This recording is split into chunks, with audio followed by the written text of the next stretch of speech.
Hello everyone, আশা করি তোমরা ভালো আছো। আমি আবারও আজকে তোমাদের কাছে নিয়ে আসলাম দুইটি জাভাতে বিস্তারিত আলোচনা করার জন্য। যেহেতু আমরা ধারাবাহিকভাবে আলোচনা করছি, তারই প্রেক্ষিতে আজকে আবারও দুটি জাভাতা তোমাদের সামনে হাজির করেছি। তোমাদের বইয়ের 71 পৃষ্ঠার দুটি জাভাতা দিয়েছি।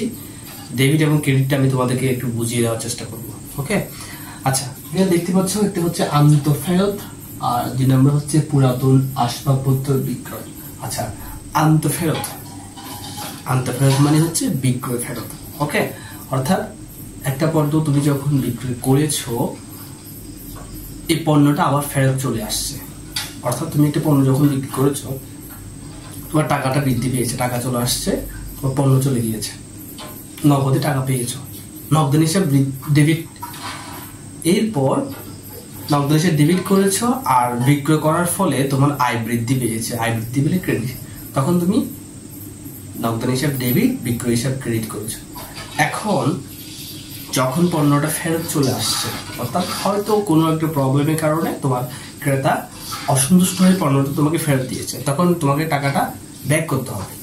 যখন তোমাকে টাকাটা ব্যাক করতে হবে, টাকাটা পরিশোধ করতে হবে, অর্থাৎ তখন সেক্ষেত্রে হবে বিক্রয় ফেরত ডেবিট এবং নগদ হিসাব ক্রেডিট।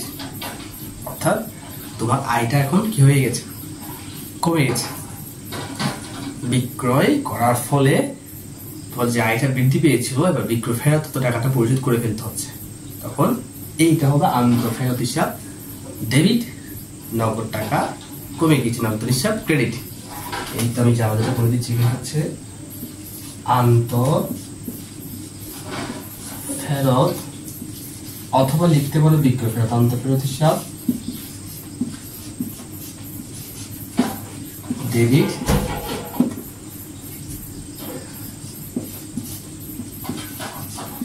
নগদ হিসাব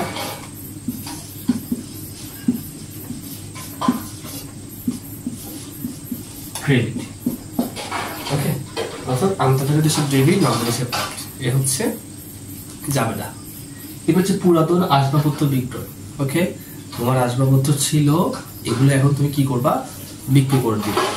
কিছু জিনিস ব্যবহার করতে করতে পুরাতন হয়ে গিয়েছে, যখন বিক্রি করে দিবা তখন তুমি টাকাটা পাবা। কি হিসাবে পাবা, নগদ টাকা পাবা। নগদ টাকা যখন তোমার হাতে আসবে, এটা হচ্ছে সম্পদ। সম্পদ বৃদ্ধি পেলে কি, ডেবিট। আবার সম্পদ হ্রাস পেলে ক্রেডিট। ওকে, তোমার যখন হাতে নগদ টাকা আসবে, তোমার নগদ সম্পদ বৃদ্ধি পেয়েছে, ডেবিট।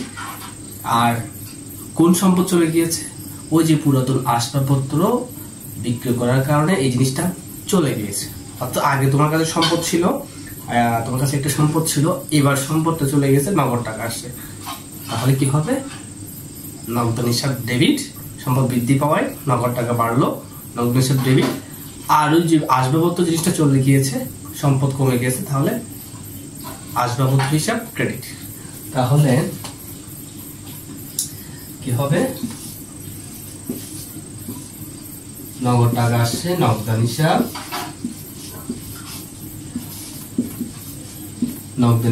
ডেবিট।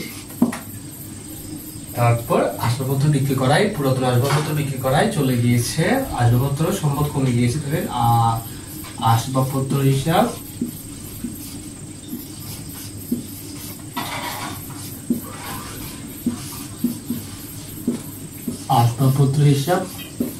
ক্রেডিট। এই হচ্ছে এই যে দুইটা জাবেদা, একটা আন্তঃফেরত, একটা পুরাতন আসবাবপত্র বিক্রয়। এই দুইটি জাবেদার ওই যে ডেবিট ক্রেডিটটা আমি নির্ণয় করে দিয়েছি। অর্থাৎ তোমাদেরকে প্রত্যেকটা বিষয় যদি ধারাবাহিকভাবে প্রত্যেকটা অঙ্ক যদি করা হয়, প্রত্যেকটা এক্সাম্পল দিয়ে যদি বুঝতে পারো, তাহলে যে 5টা হিসেবে যে 5টা ধাপ, এই 5টা ধাপটা নিয়ে তোমাদের কাছে খুবই ক্লিয়ার হয়ে যাবে। অর্থাৎ জাস্ট এটা মনে রাখলে হচ্ছে, কোনটা বৃদ্ধি পেলে ক্রেডিট সম্পদ, বৃদ্ধি পেলে ক্রেডিট সম্পদ, আর হ্রাস পেলে ক্রেডিট, ডেবিট ক্রেডিট, এই বিষয়গুলো যদি মনে থাকে, এগুলো আমরা বুঝতে পারবো। ওকে ওকে, এটাই ছিল আজকের ক্লাস। কোনো ধরনের প্রশ্ন থাকলে কমেন্টে জানাবা। দেখা হচ্ছে পরবর্তী ক্লাসে। Good bye.